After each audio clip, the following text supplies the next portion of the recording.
We live now. Yeah, we live right now.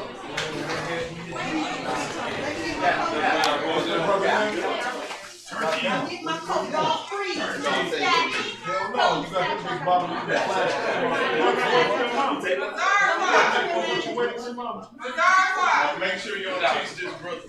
Squad, you here with us? Squad. Take that drink right here. I mean, You know we live, man. It's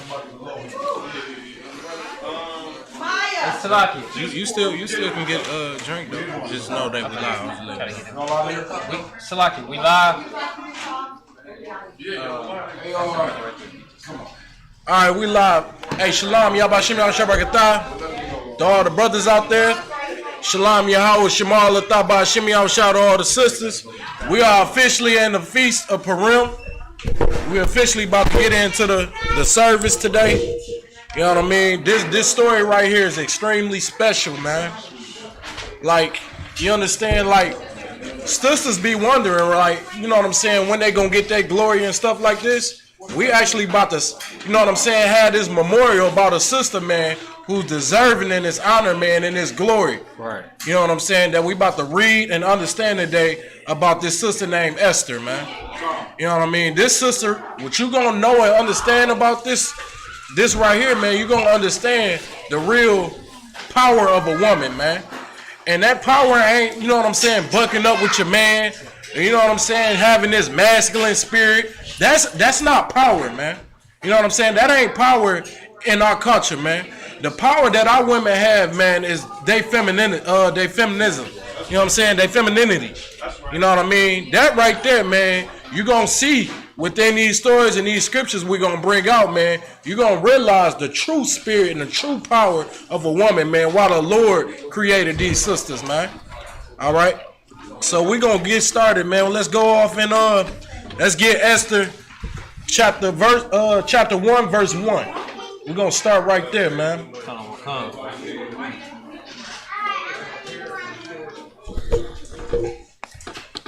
This is the book of Esther, chapter 1, verse 1. Now it came to pass in the days of Asuras.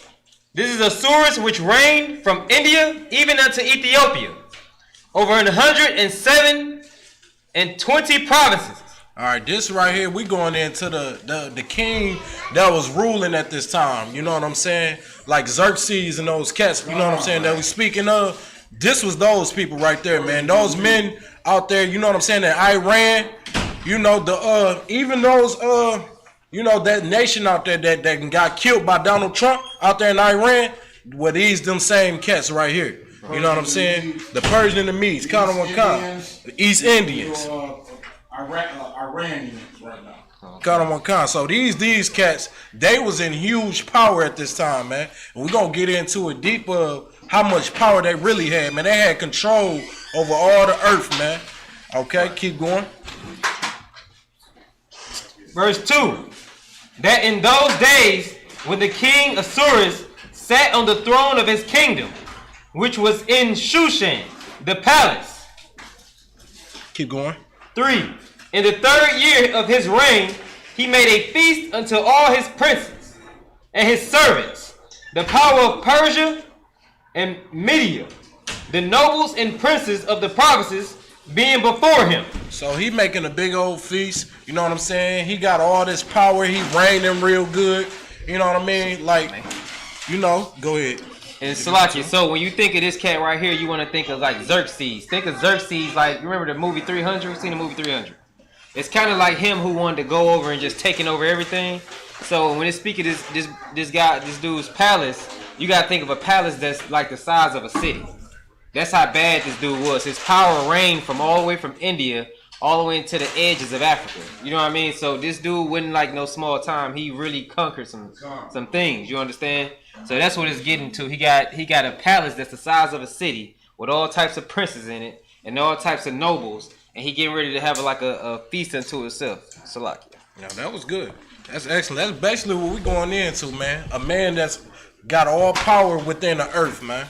You You know what I'm saying? Much like the heathen have all the power in the USA today. Right. You know what I'm saying? How they conquering. You know what I mean? And they braggadocious about it. They big, they bad, and they flex how they want to flex, man. They wanna show their power with, you know, killing or conquering or things like that. Right. With this certain king, he like to flex with his power of showing, you know what I'm saying, the princes and, you know what I'm saying, his jewels, his gold, his housing, you know what I mean, all these things, right? Suck if I may. Go ahead. And just like any great kingdom that you hear about throughout history, of course they had our people in slavery. So anytime you look at a lot of these great cities, you're gonna see our people there that built it up to be so great under captivity under these other nations. And this is no different. We was here under captivity just as well as any other time. Damn right. Let's get some more. Khan. Verse 4. When he showed the riches of his glorious kingdom and the honor of his excellent majesty many days, even 180 days. 5. And when these days were expired, the king made a feast unto all the people that were present in Shushan, the palace, both unto great and small, 7 days, in the court of the garden of the king's palace. So they like to party, man. They was partying for days. You know what I'm saying? Probably more like months even. You know what I'm saying? Ongoing, showing their power. We're going to skip down. We're going to go to verse 9. And we're going to get basically to the guts into this story, right? Come. Esther, chapter 1, verse 9. Also, Vashti the queen made a feast for the women in the royal house which belonged to King Assuerus. Okay, so Vashti, right? Vashti at this time was the appointed queen. You know what I mean? She was the queen, and King Assuerus, he was the king. You know what I'm saying? And she wanted to do something for the women. You know what I'm saying? In that king palace, like we reading that scripture, it's gonna say this was his palace. It didn't say that this was Queen Vashti's palace. You know what I mean? But she wanted to throw something for the women, right? So any man that got real power, man, they like to show their beauty of their woman. You know what I'm saying? They got all, like, think about it, man. You got all the might in the earth. You got all the power. You got all the kings, the princes, right, everything you ever wanted, man. And now you got this beautiful woman, man. You want to show her off. Right. You know what I'm saying? You want this beautiful woman to get shown off in front of everybody. You know what I'm saying? To flex, to match your energy, your power. This is you. This is a woman that's representing you, right? You know what I mean? Hold on, give me 1 second. Go down, just keep going. Go to 11. It's like it. Khan. Esther, verse 11, chapter 1, verse 11. To bring Vashti the queen before the king with the crown royal, to show the people and the princes her beauty. To show her what? Her beauty. Her beauty, man. Like women, man. Look, listen. Throwing hands ain't power. You know what I'm saying? You know what I'm saying? Bucking up with your dude and roughing up and, you know what I'm saying, having authority at the crib, that's not really power, man. Right. And this is biblical, man. We're going to show y'all today, biblically, you know what I'm saying, with women in the Isupk, with how commanding General Yohana raised them women, man, to be beautiful. To bring the dainty woman again. You know what I mean? You know what I'm saying? You're going to understand, like, Vashti, she had this spirit of, you're going to see, man, she had this spirit of, I ain't got to do what he got to say. She had that Eve spirit. You know what I'm saying? That thing that Eve got where you want to be your own God. Forget the Most High. You know what I'm saying? You want people serving you. You want that power that your man have. Right. And guess what? A woman was never set up, man. You playing yourself when you try to set yourself up in that power range with a man. You know what I'm saying? Because the Lord didn't set it up that way, man. The Lord did not set it up that way for a woman to have power like a man do. If I may. Go ahead. And Slaki, just to piggyback on what I'm saying, is basically if you look at our women now, they learn their ways from the heathen, right? Yeah, that's right. And just like us brothers as of today, the times ain't changed much. There's nothing new under the sun. So when you look at it, just like you get a cold piece and you want to show off, you can't wait to show your man how good your woman look. The same thing goes here, but we all know what comes with a cold woman in the world or a gorgeous woman in the world. She got that high and mighty attitude. And you got to break her down from that high and mighty attitude that they learn from these heathens. So this is that at its perfection. This is where it comes from. This is where our women learned it from. So this is on a whole nother level. Just to paint a picture to where we at with his situation right now. Con. Keep reading. Con. That's excellent. To bring Vashti the queen before the king with the crown royal, to show the people and the princes her beauty. Her beauty, right? Keep going. For she was fair to look on. Vashti had to be a bad woman, you know what I'm saying? She had to be some bad woman because the king, at this time, everybody paying attention to this king. Everybody paying attention to this man in power. And he wanted to present how bad his other piece is. You know what I'm saying? And guess what? They said she was fair to look upon. That's in the Bible. You know what I mean? Keep going. 12. But the queen Vashti refused to come at the king's command. She did what? Refused to come at the king's command. And look, man, this sister right here, man, refused that. Right. She refused you know what I'm saying, to present that. You know, she like, man, I ain't listening to the king. Right. You know what I mean? She had that spirit of a woman, man, which no woman should ever take upon this spirit right here. Right. Because she gonna get made an example of. And we're gonna go in the story to see how Queen Vashti end up, you know what I'm saying, for dissing, you know what I'm saying, the king and his house with all his power in front of all his people that look up to him, and she dissed them. She like, man, I ain't coming. I'm not about to come up and do all that. No. You know what I'm saying? She dissed that man, and guess how we're gonna see how, you know what I'm saying, that king took it. Keep going. But the queen Vashti refused to come at the king's commandment by his chamberlains. Therefore was the king very wroth, and his anger burned in him. Hey, the king wasn't having that. You know what I'm saying? He was pissed off. Right. You know what I'm saying? As he righteously should be. You know, your woman refusing, you know what I'm saying, to follow your order of you know what I'm saying, presenting and representing you. This supposed to be a woman that represents you. Instead, man, she representing a monster. Right. She representing something, man, that, you know what I'm saying, ungodly. So he got pissed off. He was angry. He was rough with this. He like, man, to hell with this, man.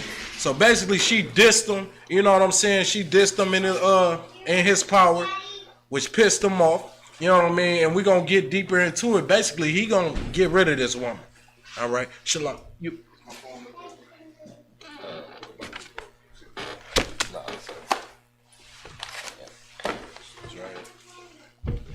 I gotta get through the slavery. Akim. Khan. Shalom. So y'all about shimmy on shot brakatah. Keep it up, y'all. Khan. And we're going to get more deeper into it. We're going to skip down to like 19, you know, to keep it, you know, nice and safe with it.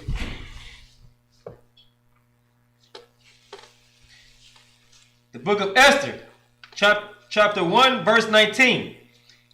If it please the king, let there go a royal commandment from him, and let it be written among the laws of the Persians and of the Medes, that it be not altered, that Vashti come no more before the king Assuerus, and let the king give her royal estate unto another that is better than she. Hold on, do what? Give her royal estate unto another that is better than she. Man, listen. Obviously, hey, listen. He ain't need Queen Vashti. Obviously, he did not. You know what I'm saying? If I could, I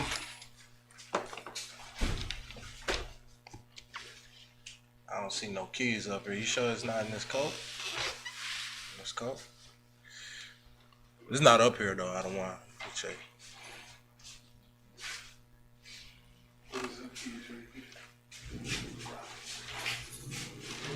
Yeah, those are my keys.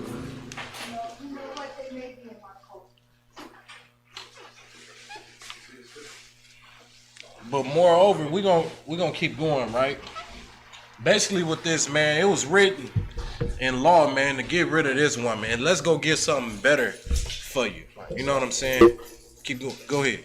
And so basically what's going on, to repaint the picture for you. The King Assuerus had a cold woman, a gorgeous woman.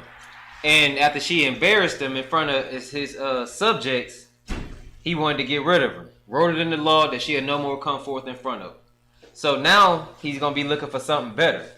You know what I'm saying? And when you look for something better, you got so much power. He looking for a woman that's like he looking for the most gorgeous woman to have in his power. He don't want nothing average. He don't want nothing basic. It's like just any other brother you see that feel like he the man and got all this money and power. He gonna want the coldest thing to show off next to him. So that's his situation now. Definitely. That's heavy too. And the thing is, that should show, you know what I'm saying, women, how far your beauty is gonna get you. Right. It's only gonna take you so far. You know what I'm saying? Vashti was a beautiful woman. You know what I'm saying? Yet her personality was disgusting. Right. You see what I'm saying? If you beautiful, but your personality is disgusting, you really ugly. Right. You know what I'm saying? And that's what it really came down to. And this really what the scriptures say. This ain't no more than what the scriptures saying in the Bible. So we're gonna get some more, all right? Keep going, verse 20. Verse 20. And with the king's decree, which he shall make, and when the king's decree, which he shall make, shall be published throughout all his empire, for it is great, all the wives shall give to their husbands honor. All the wives shall do what? Give to their husbands honor. And listen, man, you gonna witness this, man. In the kingdom, man, it's gonna be like this. You know what I'm saying? And we don't even have to wait to the kingdom for things like that to happen, man. In the UPK, under Commanding General Yohana, man, women gonna bring, you know what I'm saying? They gonna get their beauty back. Right. You know what I'm saying? Beauty goes beyond your looks too. You know what I'm saying? It's your personality. It's how you carry yourself. It's how you treat others. You know what I'm saying? Like, to give a perfect example, a lot of women in the world, man, they brainwashed to be selfish. You know what I'm saying? That's the thing in the world, man. Our women is brainwashed to be independent. You know what I mean? They brainwashed to do everything on themselves. They brainwashed to not need a man in this kingdom. Right or wrong. You know what I'm saying? That's what they seriously brainwashed to do. And here, man, you learn, man, how to be sweet and kind. And Commander Jenny Hanna, he raised up women, man, to care for a brother, actually. You know what I'm saying? And not be selfish. You know what I'm saying? And things like that in that nature. This is what we get in the ISUPK, man. We get real sisters that got that true spirit. Right. Like this sister we gonna talk about today. Right, so like my man. And like a lot of y'all like newly officers, but once you into the troop for so long, people started to question you being UPK. They like, oh, what about y'all women? What do y'all women do? Can y'all women teach? Why can't they teach? So the men do this. You don't think women can do this? And they turn all that into, oh, y'all hate women.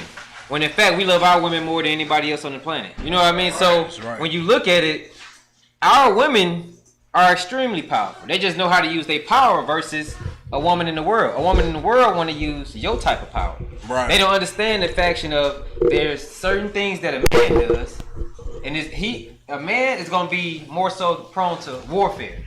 That's what we prone to: warfare, retaliation, defense, attacking. A woman's power is not our power, and our power is not a woman's power. You understand? It's different things between a man and a woman. We don't have a power to give birth. That's a woman's power. That's something given to a woman by the Most High. So we don't hate our women. We just know how to honor what's for women and what's for men. Now women learn to honor what's their power. And when you look at it throughout this whole breakdown, you're gonna see that the sister that we honor in here basically knew how to use her power as a woman, something elegant like a Hebrew woman would, which made them top on earth. When you look at our women today, they're more so at a fallen state to where they don't know how to use this honor.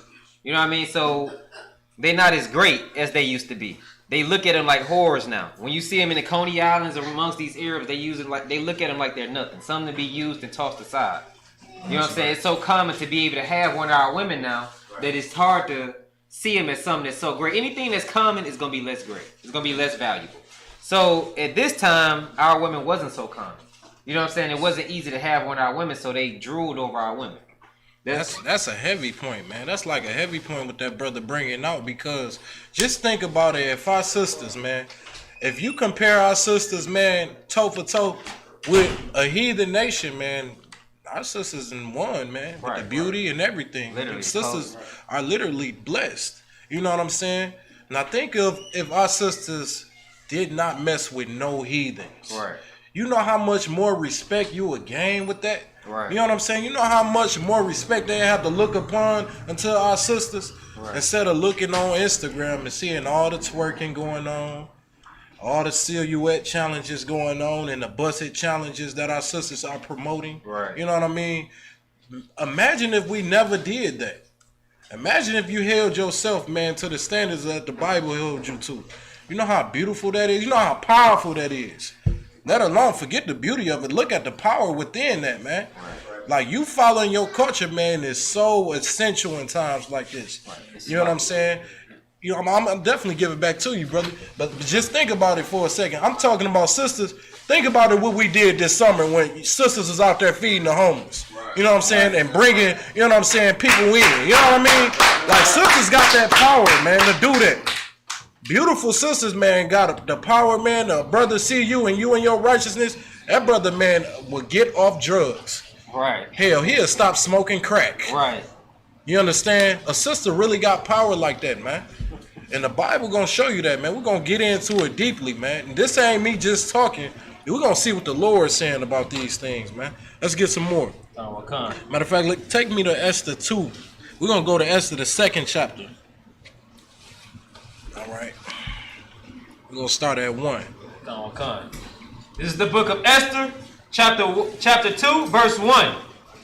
After these things, when the wrath of King Ahasuerus was appeased, he remembered Vashti. Now I'm gonna tell you something. After these things went into play, after these decrees went out where Vashti, she wasn't allowed around the king no more. He threw her out, basically. You know what I'm saying? It appeased him. And to appease something, man, you satisfied with that. That's fulfillment for you. You know what I mean? He was appeased by that. And it also said that he remembered Vashti. Now, how did he remember Vashti? He remembered how she dissed him. You know what I'm saying? He remembered how she played him, as we call it. You know what I'm saying? Getting played by a sister. He remembered that evilness that happened to him, man. All right, keep going. And what she had done, and what was decreed against her. Verse 2. Then said the king's servant that ministered unto him, let there be fair young virgins sought for the king. Hold on, let there be what? Fair young virgins sought for the king. So after him thinking and remembering what Vashti did and how bold she did him, he said, man, let there be fair virgins for the king, man. Like, let me tell you something, man. This how it's going to be in our kingdom, man. Like, in our kingdom, man, it's going to be the same exact way. You know what I mean? The sister, man, in our kingdom, she diss her, man, she going to be famous for it. You know what I mean? Go ahead, I don't want to like you, sir. What's even more heavy or something that you can relate to in today's time is why a lot of men so-called cheat on their women. You know what I'm saying? Women, we know the truth. We don't take it another wife. It has to do with what's being brought out today. Wow, this woman is evil. Goddamn monster at the crib. This brother said he wasn't having it. He went out and got him on a submissive woman. That's right. You know what I'm saying? So that's just real heavy, just to show how the same thing is going on today. How our women take on heathen customs. Damn right. Disrespect a man and be a little stupid, and he go get another woman. Right. Man, no, give priest and officer 5,000 a hand, man. Like, what he's saying is real, and what he's saying actually is on point, man. You wonder why, you know what I mean, your man getting into it with you, you might want to check yourself. You know what I mean? You might want to check and see if you evil. Like, women ain't stupid. They not dumb. You know what I'm saying? They know when they being evil. Right. It don't take a scientist for them to know that. They just not going to admit it. You know what I'm saying?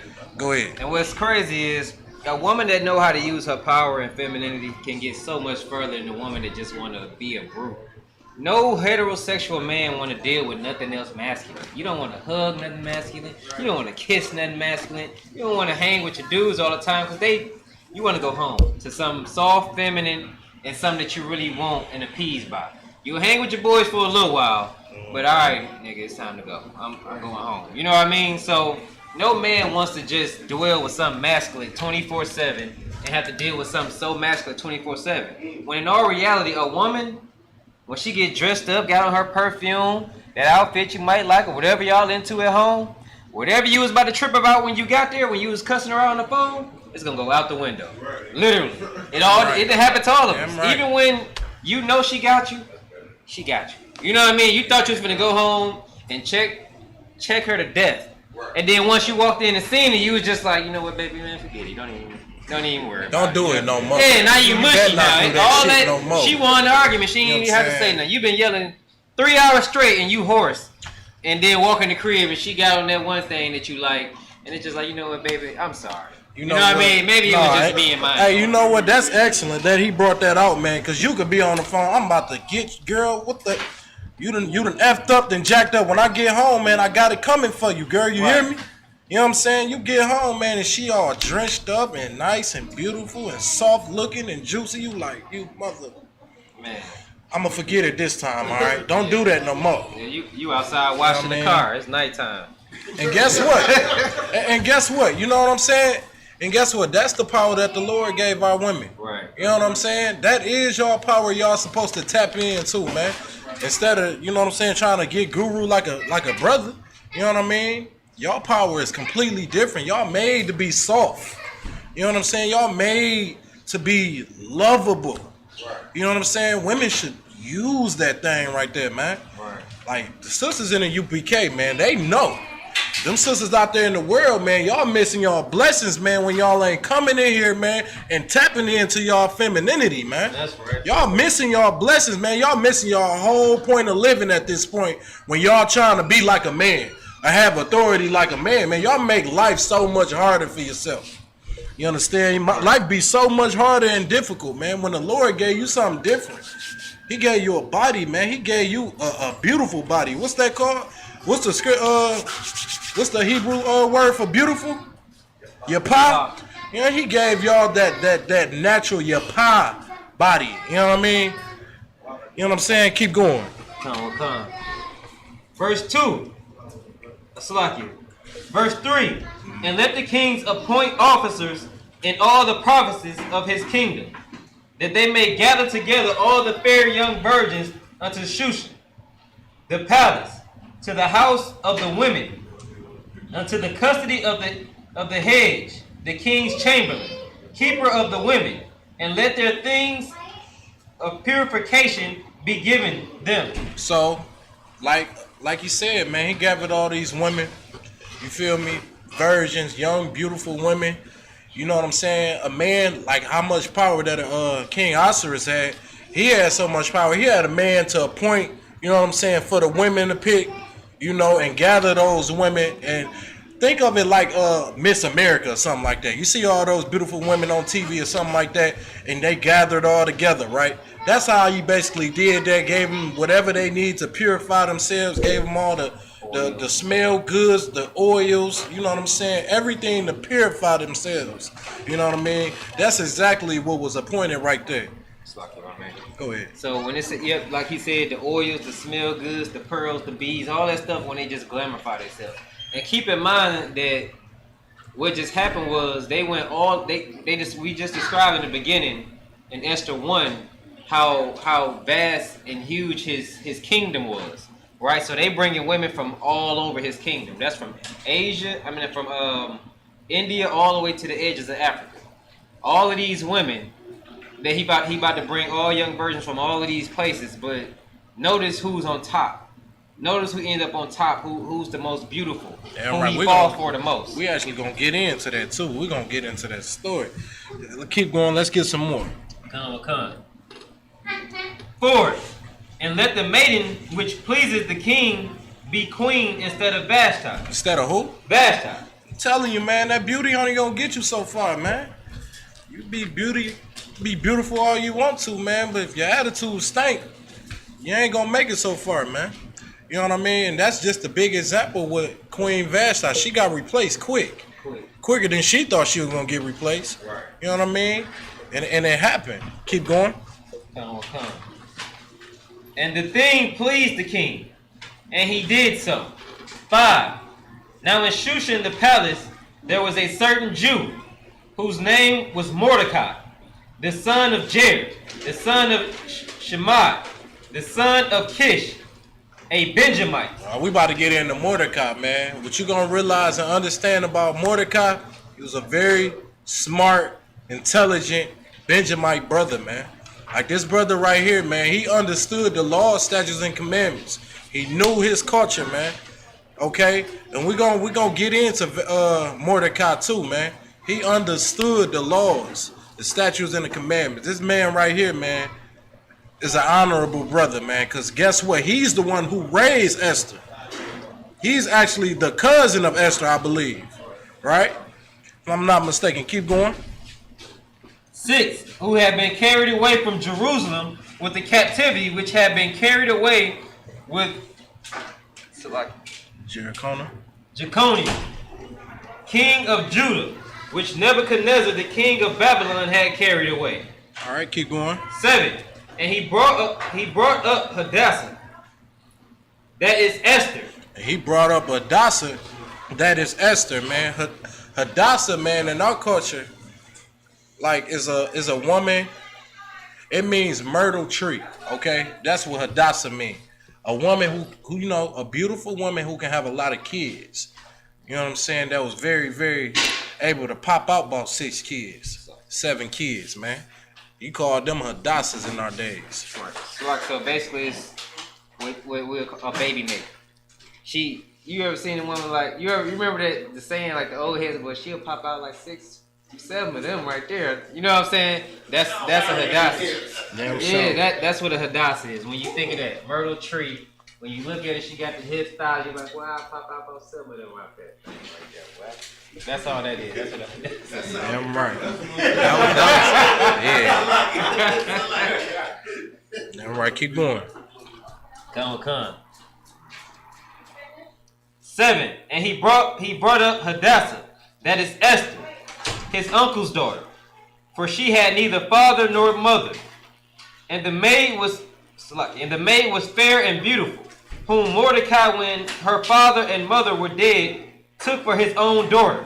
And this is what we did, man. In our heritage, this is something we had to do, man, which we stuck with, man. If somebody in our family, man, they didn't died off and their daughter left, man, and she ain't got nobody to raise them, we took them in. Right. You know what I'm saying? Instead of like in America where we told to push them away, you know what I'm saying, and they got to find their own ways and things like that. We in our culture, man, we bring, you know what I'm saying, that daughter in, we raise them as our own. And this is what Mordecai did with Esther, man. He raised her like he was her father. You know what I'm saying? That's how she looked at him as, you know what I'm saying, her father. Okay? Keep going. Verse 8, so it came to pass, when the king's commandment and his decree was heard, and when many maidens were gathered together unto Shushan the palace, to the custody of Haggai, that Esther was brought also unto the king's house, to the custody of Haggai, keeper of the women. So when the decree went out, the decree was to gather the virgins, man, around the city. It's not like this woman had a choice. You know what I'm saying? Whether to go or not. You had to, because the king required this. He put out a decree. Right. You know what I'm saying? It's not like, you know what I'm saying, she had the ability to choose to be with him or not.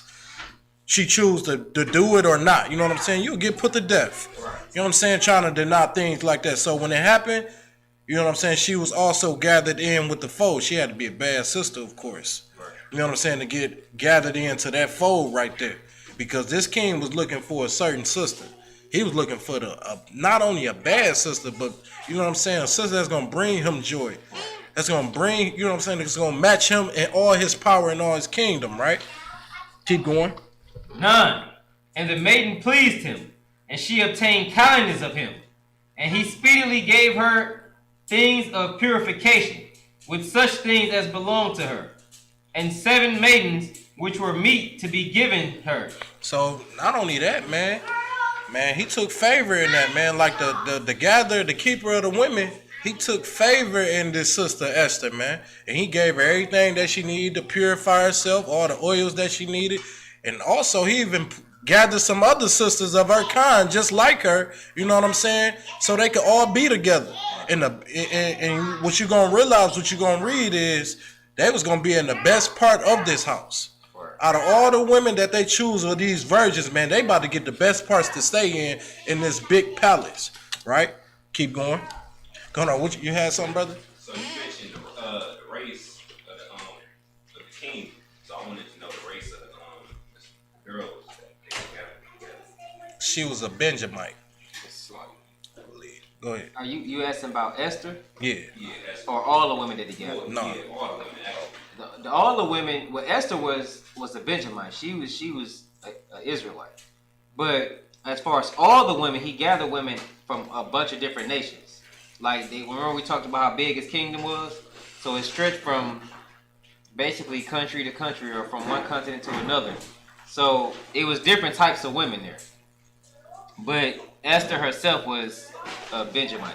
So we were in captivity then? We was in captivity under this king. Yeah, I'm right. Keep going. And he preferred her and her maids unto the best place of the house of the women. 10. Like I said, of course, man, she got the best house, you know what I'm saying, the best of the house to stay in, you know what I'm saying, to be pampered. Because out of all the women, she was favored. You know what I mean? She was favored. You can imagine all beautiful women, right? Beautiful women, they require certain things. They require you to have money. They require you to buy them things. They require flowers. They require gifts and things like that. This sister wasn't requiring none of that. This is what you're going to pay attention to. This was her separating herself from all the sisters, man. All right? And that's what's so crazy about the situation with our sisters now. It's like they've been taught by the devil himself to just be so opposite of humble. Like she just won't. All she won't is for her. She got this thing agreed where you got to spend this and do that and have this. This sister didn't even get the chance to ask for nothing. You know what I'm saying? A man would naturally want to take care of his woman.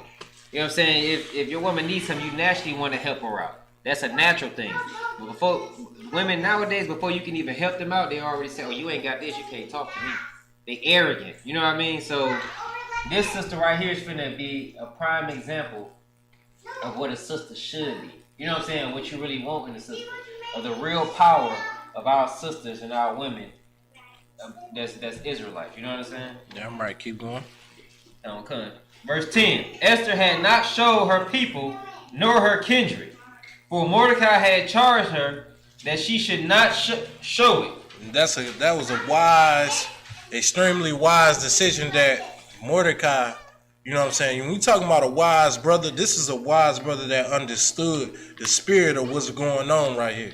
He understood, man, when she up, you know what I'm saying, in that palace, you know what I'm saying, around all that power and all, you know what I'm saying, the money, the greed and all that, he told her, man, don't, when you be in there with them, man, don't show it up to your people, man. Right. Don't show it and splurge it off in front of their faces and, you know what I'm saying, appear to be something.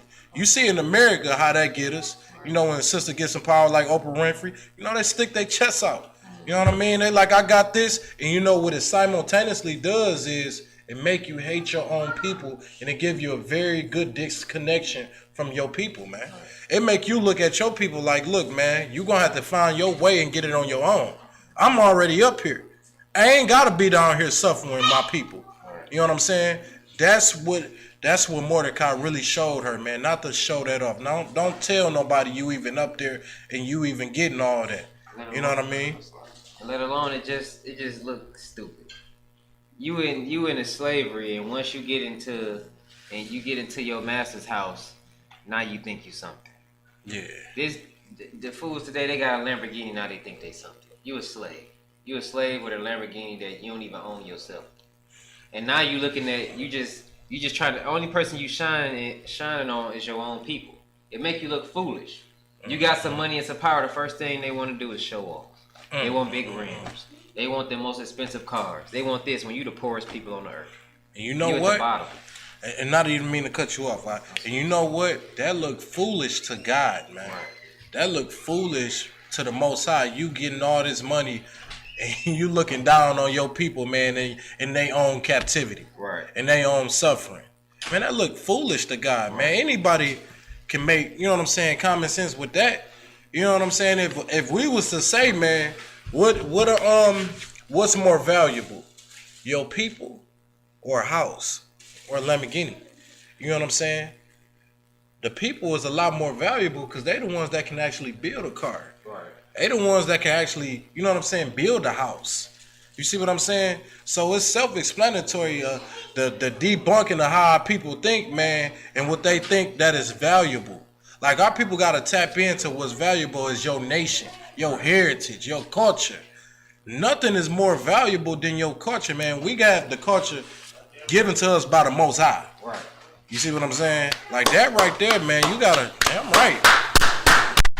You got to take heed to those things, man. Mordecai knew what he was doing when he was telling his damn near daughter, Esther.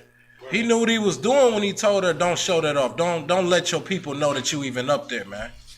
You understand? Keep going. 11. And Mordecai walked every day before the court of the women's house to know how Esther did and what should become of her. Keep going. 12. Now, I mean, he was checking on her. You know what I'm saying? He definitely was checking on that sister, man, to see how she was doing. You know what I mean? And that right there, man, that's a father that cares. That's someone who cares about who they done raised up. He going in there and checking upon them, all right? You know what I mean? Keep going. 12. Now when every maid's turn was come to go into King Assuerus, after that she had been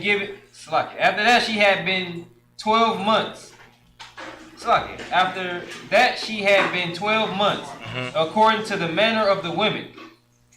For so were the days of their purification accomplished, to wit, 6 months with oil of myrrh, and 6 months with sweet odors, and with other things for the purifying of the women. And that's a beautiful thing right there, man. Like, I'm going to give y'all a good perspective of it, right? Think of it like this. You know, a woman, she beautifying herself, man, coming out of the world, beautifying herself. You know what I'm saying? 12 months strong of just purifying herself with good oil, good bathing, you know what I'm saying? And clearing herself from the world or whatever she is to get prepared for you, right? Think in the perspective of you a king and 12 months in a 12-month radius, man, they preparing this woman for you, man. You know what I'm saying? Like, she getting everything that she need to purify herself, to make herself smell good, everything that she ever needed, man, to make herself beauty and whole. You know what I'm saying? To be a dainty woman. Like, look up that word dainty so y'all can get the real understanding of what I'm saying. Somebody look up the word dainty. That's fucking what I mean. Think about how good your woman looked after a couple hours in the bathroom. They had 6 months. 6 months she done been bathed in oils and smelling good. You know that old cocoa butter smell? Well, I ain't saying they smell like cocoa butter, but that's the woman in the day. Black women, they smell like cocoa butter most of the time. 6 black women at my job on the line, and the line always smell like cocoa butter. That's what it smells like every day. And they look good. And that's within a few hours of getting prepared for the day. They've been preparing for 6 months straight. You can imagine what these women finna come out looking like. They looking polished. Anybody got that definition? Dainty? Dainty?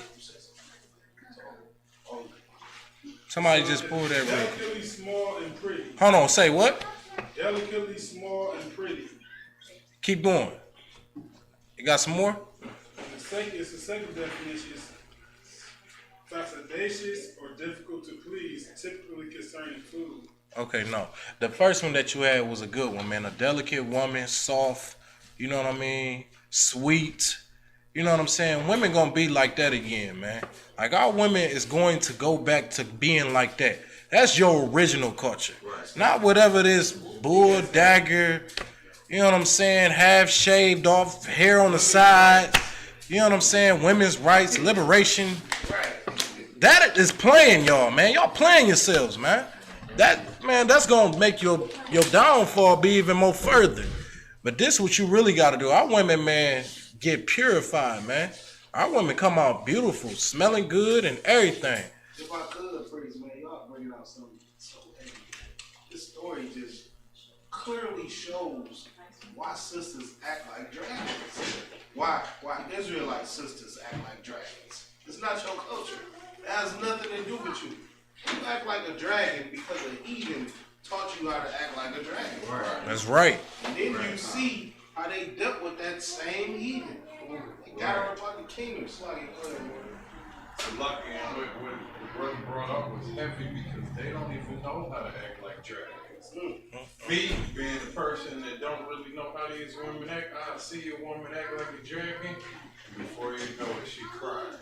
Right. She don't really know how to act like a dragon. She's over there imitate crying, right. and I'm like, damn, my shit look like hard. Good night. Go ahead, sis. I just want to say, even when we do act like dragons, we are so condemned because we know it's so unlike us. Shame faces. Right. Damn right. Shame face. Damn right. That's heavy. Boy, that's the truth. You know what I'm saying? Like, that really is the truth, though. Like, our women conditioned to really think, you know what I'm saying, being evil and having this, you gonna do whatever I say or else type of, you know what I'm saying, mindset is golden, man. And it's so sad because the Bible's showing you what you gotta be. Come on, sir. One more thing, look at the divorce rate in the black community. Right. Acting like a dragon don't work. Now, if we follow the Bible, guess what? Being submissive to the husband, that work every time. Like, it works every time. Right. No, and that's heavy because if you look at it, the marriage rate was up until we started integrating. Once they got into the heathen, the marriage rate plummeted. Once they got with the heathen way of life that they live in. All right.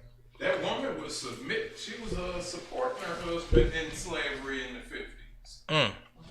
Staying with him, segregated. They go in the house and have 15 kids. 15 kids. Yeah, I'm sure.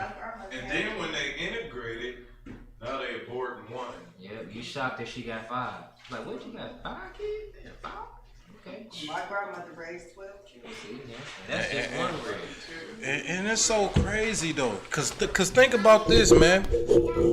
That's why the scriptures say, man, you shouldn't give yourself over to a light woman. You know what I'm saying? This is the reason why the scripture be saying a lot of things like, don't give yourself to a light woman. Why you shouldn't give yourself to a light woman, man? Because when it's times like this, when times get rough, you know what I'm saying? And this is for our women, man. Like, when times get rough, it is our women's job to step up, man, and show this example of what Esther did for their nation. You know what I'm saying? Women got to learn not to be selfish, man. You can't have that selfish mindset, you know what I'm saying, and your nation suffering, man. You know what I mean? And we going to learn that dearly today, man. Like, you got to understand that. Like, we going to get into it real heavy with it because our women, man, it takes a heavy woman to understand this, to be able to deal with a strong masculine man. Not a light woman, a heavy woman. You know what I'm saying? A woman that's prepared. A woman that has understanding. You know what I'm saying? To hold upon that, man. All right, let's get some more. 12. Now when every maid's turn was come to go into King Go Assyria's... to 13. Oh, come on. This is Esther, chapter 2, verse 13. Then thus came every maiden unto the king.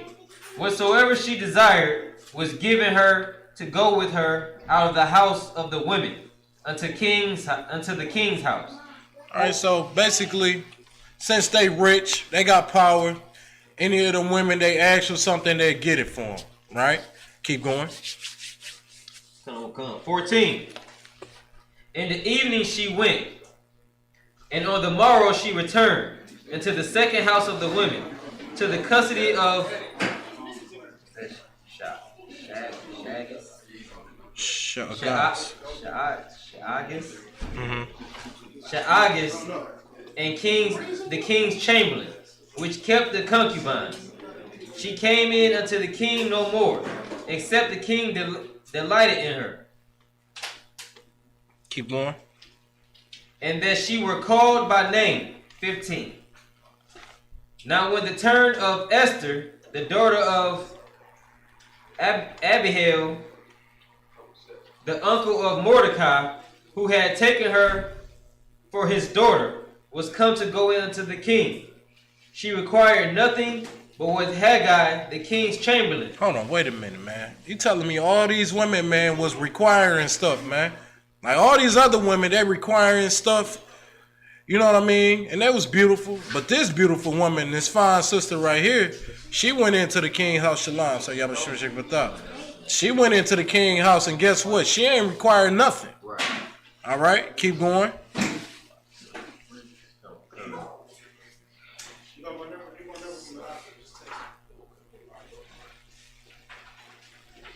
No swear word, you in 15. She required nothing but what Haggai, the king's chamberlain, the keeper of the women appointed. We can't even sleep on that part right there. That's not a part to sleep on, because this right here is going to show you a powerful thing what she did. She separated herself from all the women, man, that was trying to get chose by this king. She's showing you how to get chose by a king, man. This is what this sister is doing in the Bible right here. All these women asking for things like that, you know what I'm saying? That's their mindset. That's how it's set up. It going off their natural instinct. Let the Bible show you how you should really go into a situation, man. When you getting offered something, man, a sister could be so beautiful, nice, and sweet and don't have to ask for anything. She don't have to desire none of those things, man. This sister ain't asked for nothing. You know what I mean? She ain't need nothing. Let's keep going. Come. And Esther obtained favor in the sight of all them that looked upon her. 16. So Esther was taken unto King Ahasuerus into his house, royal in the 10th month, which is the month of Tebeth, in the 7th year of his reign. 17. And the king loved Esther above all the women. Hold on, the king what? Loved Esther above all the women. So this action right there, what she did, of how she separated herself, with that action right there, man, that gave her the most favor out of all the women in the king, in his palace. Man, this woman then obtained so much favor, more all of simply not one nothing but what Haggai had to offer. You know what I'm saying? Go ahead. And if you look at it, we already got the coldest women in the game. We got the baddest women on the planet Earth. The black, Hispanic, and Native woman you ain't gonna find in the topics. So her beauty amongst these heathens or any other women ain't gonna be matched. You know what I mean? So you got that, and then you got somebody that's so meek, so delicate, so virtuous seeming. You understand? Oh my God. She was just raised up by this brother who knew the Most High, who knew the laws, and who knew the ways of his people. She was raised up under him, and her herself technically wouldn't even so much coming forth for the Most High for real. You know what I'm saying? She was just following. She knew so much to follow what her head was telling her to do, what her father figure was telling her to do. You know what I'm saying? And this right here led her to be something so great that they wrote a book about it. Damn right. Damn right. That woman was special. I'm talking about a sister that was raised by Mordecai up under that father figure Mordecai. And when she went up, and approached the king, everything was nice. A woman had a sweet personality, like, you know what I'm saying, smiling, nice, of good, a good countenance. You know what I'm saying? Her countenance, she had a cheerful countenance. You know what I'm saying? Think about a woman that got a cheerful countenance. You know what I'm saying? And a brother drooling all in her looks, and then your beauty, like, man, can I get you anything? And she smiling like, I'm okay. I don't want anything. I'm good. I don't want none of that stuff, man. I just want, you know what I mean? Just my basics, my cleaning supplies. That's all. And I thank you so much. Like that sweet ass spirit. That's what she had that separated her from all them sisters. You can only imagine what them other sisters was asking for. They probably was asking for cars, and I'm just saying in modern time, but they probably was asking for all the gold. You know what I'm saying? Everything that they ever wanted that, pleased their eyes. They like, ooh, let me get that. Ooh, let me get that. That's how them sisters was like, man. But this sister right here, so sweet and didn't ask for nothing, man. Like, she's so sweet. Y'all done seen some sisters like that be so sweet, you know what I'm saying? And be like, damn, girl, can I get you something? I'm good. I don't want anything. I think I had everything. I'm good to go. Like, she was sweet as hell. You know what I mean? This is that sister right here, Esther. That's how she gained favor in the king eyesight, because she ain't want nothing. That's kind of different. That's kind of foreign to that king. That king used to giving women stuff. You know what I'm saying? He used to giving women the riches and the money and the fame and everything. This woman ain't asked for none of that. She ain't asked for none of that, man. That's why the king loved her. So, if you think about it, they said she didn't require nothing but what the Hagar. Haggai had given her. So she just took what he gave her. She didn't ask for nothing else. When the other women needed all this other stuff to try to impress the king, she didn't really require much. You know what I'm saying? She was already just bad. You know what I'm saying? So it's versus that woman that need eyelashes. She need the lipstick. What's all this other stuff? She needed, what else these women getting? Extensions, nails done, hair done. She needed all this. They needed all this stuff, and she ain't need none of that. She just went in there with her natural. We see them all the time. They just come straight in, and they look how they look, and just outshine the rest. So like I said, man, that's why every other woman want to be like a black woman. Right. You know what I'm saying? They got to get body modifications. Right. Just to try to equal up to, you know what I'm saying, the beauty of a black woman. Right, damn right. They got the Botox for the lips so they can have them nice, juicy, thick lips. I know you like that. That's his type right there. But yeah, they getting Botox. They getting shots in their mouth. They letting them fill their lips full of stuff just so they can have full lips like a black woman. They tan it so they can be dark as a Hispanic woman. You know what I'm saying? So while they so busy trying to look more and more like our women so confused and lost on this earth that they out here trying to look like them with blonde weave in their head. Something that's so disgusting in the Bible. To be blonde, that's leprosy. Our women are lost and don't even know that what they have naturally outshines every other woman on the face of this earth. Damn, so let's get some more. Let's get some more in the middle of 17. Come. And the king loved Esther above all the women, and she obtained grace and favor in his sight, more than all the virgins, so that he set the royal crown upon her head and made her queen instead of Vashti. That's a power move right there, man. That's a power move for all women. Every single woman should take in and hold that right there of how she obtained so much favor and became the queen. She became the queen by simply, man, being sweet and not wanting anything, man. She ain't required none of those things but what was given to her already. You see what I'm saying? And that right there, man, is how she gained all that favor. Right. Let's get some more. Come.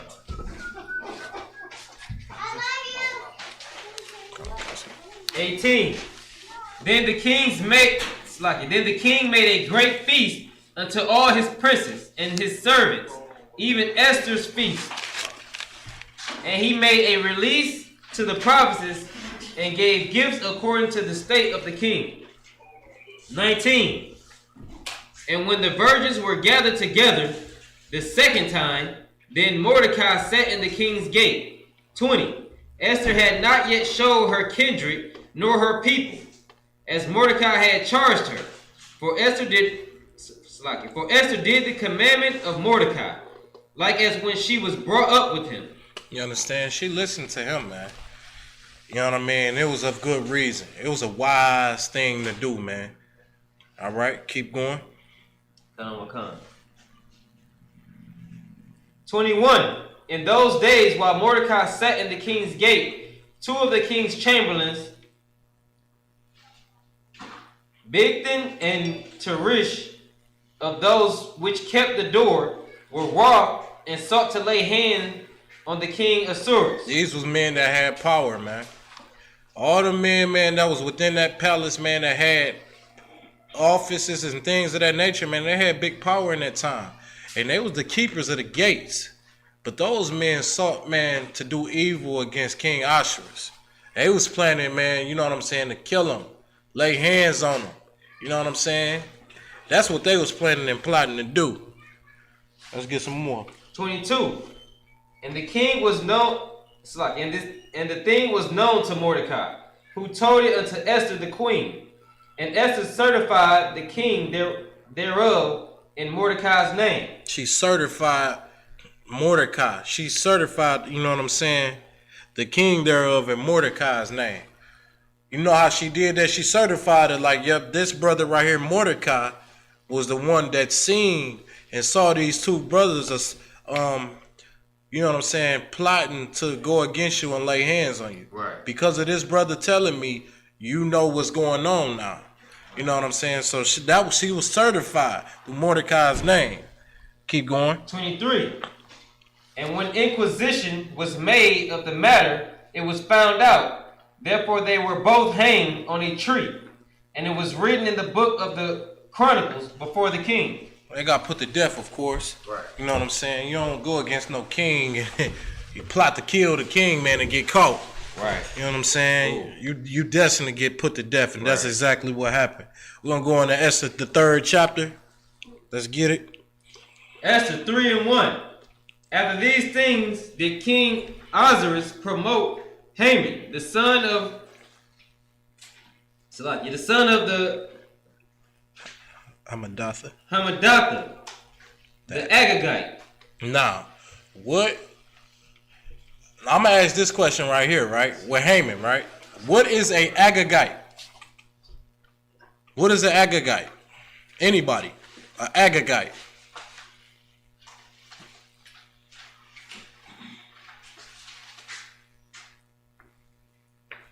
For time's sake, I'm gonna give it up, man. An Agagite, man, in this time right here is a so-called Jew. You know what I'm saying? The so-called Jewish man. You know what I'm saying? This was an Agagite. And this is who Haman was. He was one of them so-called Jews, right? This was the same race, man, that same nation, man, that King Saul was supposed to put their whole nation to death, man. They was supposed to be put to death. Now you about to see the result of them not being put to death. This bastard is in the East Indians kingdom and worked all his way up to be the second in command over everything. This wicked bastard. You understand? And this who was supposed to, man, King Saul was supposed to put all those fake Jews to death, man, in that time. This is the result of saving them. Now you got wicked Haman, you know what I'm saying? He's all the way up in their empire. In them Iranian empire, he about to be second in command up under the king. That's crazy, man. The Agagite. And advanced him. Keep going. And advanced him and set his seat above all the princes that were with him. Keep going. 2. And all the king's servants that were in the king's gate bowed and reverenced Haman, for the king had so commanded concerning him. But Mordecai bowed not. Mordecai did what? Bowed not. And listen, man, everybody, man, when Haman came through, Mordecai, man, they bowed. They bowed to serve Haman. You know what I'm saying? But they said Mordecai did not bow to Haman. Okay? You know what I'm saying? Keep going. Nor did him reverence. Then the king's servant which were in the king's gate said unto Mordecai, Why transgresseth thou the king's commandment? So they asked him, man, like, why are you doing that, man? Why you ain't bow down to King? Why you ain't bow down to Haman? You see what I'm saying? I'm gonna tell you how wise and understanding Mordecai. This how you know he our people. This how you know he understood those records, man. When King Saul was supposed to slay those wicked bastards, them goddamn so-called Jewish people, which that's what Haman is, an Agagite. When he was supposed to do that right there, man, he realized something, man. You know what I'm saying? Mordecai realized who Haman was. You know what I mean? That's why he didn't bow down to him, man. He ain't bowed down to him because he understood the laws. He understood the statutes and commandments. He know exactly who Haman was. A wicked bastard that should have been destroyed in Samuel's day. And King Saul was supposed to destroy him, man. That's the result, man. That's the product of what was supposed to be destroyed, man. By King Saul. Haman. Salaki, if I may. Can somebody see if they can find where it's in the Apocrypha where Mordecai actually said why. Matter of fact, I got it up here for you. Go to page 56. Go to page 56 and just read that. I ain't gonna find it in no phone. So once you get into the Apocrypha, it's the additions to Esther, right? I think it is labeled in the Apocrypha, the additions to Esther. They go into more of a detail of the story and what's going on here. So when it say that Mordecai had not bowed to him, he actually say why. He didn't do it because he was just cocky or he was just feeling like he was just above him or anything like that. He tell you why he didn't bow to this man. You know what I'm saying? Or why he was the way he was towards him. Along from the fact that Mordecai also knew the scripture. He's read the things of the past and he knows how these Edomites has gotten down with his people for the longest. Just like this Edomite know that his forefathers had been hacked to death by our forefathers. Damn he sure. knew this, and that's why he hated us, and that's why I'm gonna read it for you. Right there. Yeah. Esther 13 and 12. So this is Esther in the Apocrypha, or the additions to Esther in the Apocrypha. Chapter 14, verse 12. Chapter 13. Oh, it's chapter 13, verse 12. Thou knowest all things, and thou knowest the Lord, that it was neither in contempt nor pride, nor for any desire of glory, that I did not bow down. Did I not bow down to proud a man? 13. For I could have been content with good will for the salvation of Israel to kiss the soles of his feet. So if he was saying it wasn't basically, he was just saying it wasn't him being in contempt that he didn't bow down to him. He was saying he would have kissed the sole of his feet had it been good for Israel. He didn't do this for his people. He didn't bow down because he know how his people had done his. You know what I'm saying? He know the beef between the two. But he said this is him talking. You know he's not lying because he's saying this before the Most High. You know what I'm saying? So he's saying, had it been good for my people, I'd have bowed down and kissed the sole of his feet. But it wasn't. It wasn't good for him to bow down to him, period, for his people, so he didn't do so. So that's when it's best to be a prophet. When it's cool and people asking you all these questions and they looking at you in awe like, oh man, so you Isupk, and those that look at us in awe already because they like what we teach and they like how we present ourselves as strong, powerful men on this face of this earth in the kingdom that's not our own. We still go out there and call the white man the goddamn devil. Some people love it. But when it comes a time to where it might cost you your life, that's when it's time to be a prophet. That's when it's time to show that you're a man of the Most High. That's when it counts the most, when you stand up for your people. And in the face of the man that's second in commandment, it's like the vice president. The vice president of the United States come past you and he reach out to shake your hand or something simple like that, and you look at him and keep walking. Like, who is you? Who? You know what I'm saying? I know what you do to my people. I wouldn't shake your hand. For my people's sake, I'm not shaking your hand. The world will turn against you. That's when it's time to be a man of the Lord. That's when it's time to be a man of your people. So it's heavy to be able to find these extra details in the Apocrypha. Sometimes it's called Esther, simply in the Apocrypha, or it's called the additions to Esther in the Apocrypha. Salakia. Oh, that was deep. That was good, man, because what he was bringing out was extremely heavy. He brought out, you know what I'm saying, they really had beef with each other. It's like when they seen each other, they already knew what it was. Mordecai knew exactly who he was, and Haman knew exactly who he was. He was the Israelites that slain his people. You remember when King Saul put out the decree to kill all them Jews and he was supposed to kill them all? Well, guess what? He didn't kill them all. Right. You know what I'm saying? And this is the product of it, him leaving a Jew behind. Haman came, he seen Mordecai, now he want to kill his people now. Right. And he ain't bowed to him or nothing, huh? Was that was a decree? He was ordered that by the Most High, right? Or no? Say it again? Was he ordered to kill all the Edomites by the Most High? Damn right. That was an order from the Lord, man. You know what I'm saying? We're gonna get some more into it. Go back to Esther of the 3rd chapter. Esther. Chapter 3, verse 3. Then the king's servants, which were in the king's gate, said unto Mordecai, why transgressest thou the king's commandment? Keep going. 4. Now it came to pass when they spake daily unto him, and he hearkened not unto them.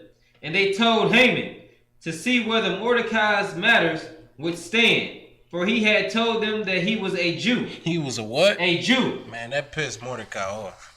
Once he found out that, that pissed Haman off. Once he found out that Mordecai was a Jew, Man, he wanted to get them he wanted to get all them killed. You know what I'm saying? He wanted to get something called payback. Right? Keep going. Verse 5. And when Haman saw that Mordecai bowed not, nor did he reverence, then was Haman full of wrath. Keep going. 6. And he thought scorn to lay hands on Mordecai alone, for they had showed him the people of Mordecai. Wherefore Haman sought to destroy all the Jews that were throughout the whole kingdom of Ahasuerus, even the people of Mordecai. Man, he like I say, man, he thought to kill and take all the Jews out, man. Right. You know what I'm saying? And he was going to take it all in his power. This wicked bastard was going to take it all the way up in his power, man, to do exactly what he can do to get us killed. You know what I'm saying? And this is the thing, man. This is the whole real point. We supposed to follow, you know what I'm saying, those decrees getting put out. When the Lord speak, man, you follow those orders out. Right. You know what I'm saying? Because when you don't follow them orders, man, you have a wicked bastard that seek to kill all your people. Right. At the end of the day. It's a lot. You know what I'm If you saying? look at it, these beasts that sit on the earth has not changed. That's why when we go out in these street corners and you hear a mighty man like Shawak say the white man's the goddamn devil the Bible speaks of, it's a reason we saying that. Right. You know what I'm saying? We read these records just like Mordecai read these records, and we know he's been a monster to our people since day one. You understand? So once he seen that he wouldn't bow and reverence him, he just like Edom today. He just like the Jewish man today. Right. He wants you to love him while he got his foot on your neck. Right. You already oppressed by him, but you gotta love him while you oppressed. What does scripture say? They require a song and a dance. You understand? Like, you can't just be in your oppression and deal with your oppression. That ain't enough. They want you to love them. Y'all remember when General Mahyman was out? It showed that video of General Mahyman on the street corner, and he was going to get that little Buddhist dude, and he couldn't understand why General Mahyman wouldn't accept his God. Right. It couldn't register to him. You know what I'm saying? Like, you don't register to people nowadays. Like, why you can't be Christian? Why can't you love everybody? What's so crazy about loving everybody? You're oppressed. You can't rise because they won't let you. They're killing you. They're killing your people. You love your people so much that you refuse to mix with them, but they can't understand it. They think that you should be oppressed and you should love them while they're oppressing you. You understand? This has been the beast since day one. Mordecai refused to bow and to reverence this man, and so therefore this beast, and therefore he wanted to kill everybody. He didn't just want to kill Mordecai, he wanted to kill all the Jews. Not all the Jews got to die since this one didn't reverence it. One didn't bow, now they all got to die. This is the monster that you live under. So when we say that the white man is the goddamn devil the Bible speaks of, or the oppressor is the devil that the Bible speaks of, it's a reason that the ISUPK is saying this. We ain't saying it just because we got some emotional feelings towards them. It's because throughout history, we know we read these records, Commander Junior Hunter taught them, and we passed this knowledge down from top to bottom, to the highest, from the highest to the lowest man, and that's why we do it. We're not doing it out of emotion, no anger, no none of that. We're doing it because it's true. We know we sing these records just like Mordecai, and we refuse to reverence these people, just like he's seen the records, and he's going to hate Mordecai for his people. Damn right, that's heavy what he's saying, because you never back down, man. The oppressor is the devil. That's just what it is, man. It ain't no backing down to that. You know what I'm saying? That's just really what it is. It's in record, it's in pure history. Right. You know what I mean? Let's get 8. Esther, chapter 3, verse 8.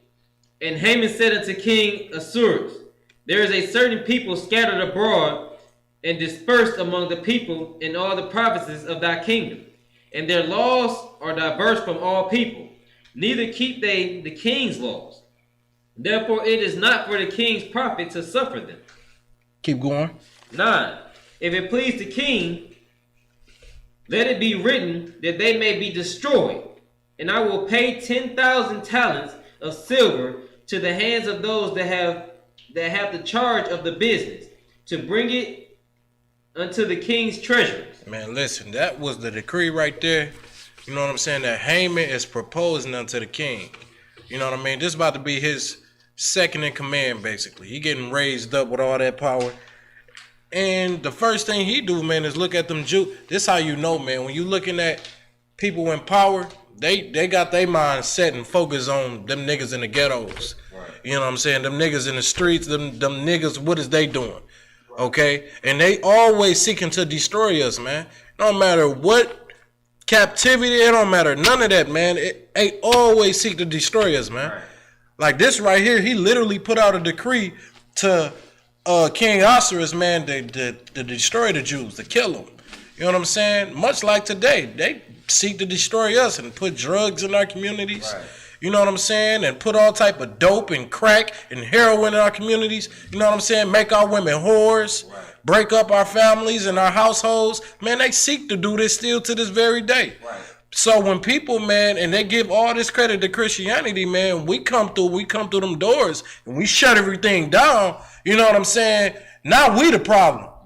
And we reading the Bible. You know what I'm saying? Now we the issue now. Go ahead. What's crazy is they hate you, but love everything about you. They hate us as a bloodline of people, but they want to be just like us. They like our music. They love our cooking. They love our women. You know what I'm saying? But what they hate is the powers the black man brings. You understand? They hate our relationship with the Most High. You understand? That is a scripture. It's a scripture that say, that basically paraphrasing, of course, that they know they have a little time. You know what I'm saying? The devil knows he has but a little time. You know what I'm saying? So with that being said, he's gonna keep you in sin as long as he can to make sure you never ever get what's coming to you from the Most High. You understand? So when you look at it, man, they love everything about you but hate you, and that's how you know the scriptures is true. It said they hate. We should have been separated from day one. From day one, as long as we are under them, we're gonna get the short end of the stick. It's never gonna be no love between us and them. We need to be separated. Damn, and right. That's how you know the prophecies and the scriptures is pure truth. You know what I'm saying? Damn right.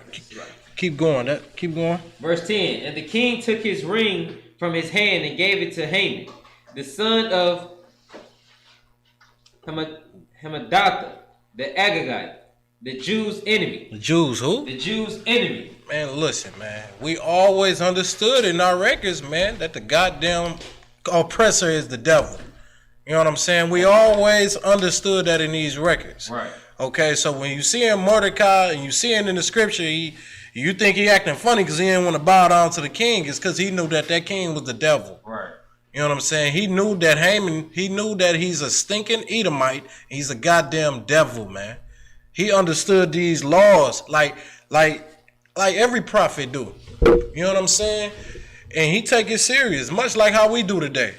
We don't back down from no fight. We don't back down from nothing up in here, man. Right. We go down and literally tear everybody lies and their delusions down. That's why we the most hated.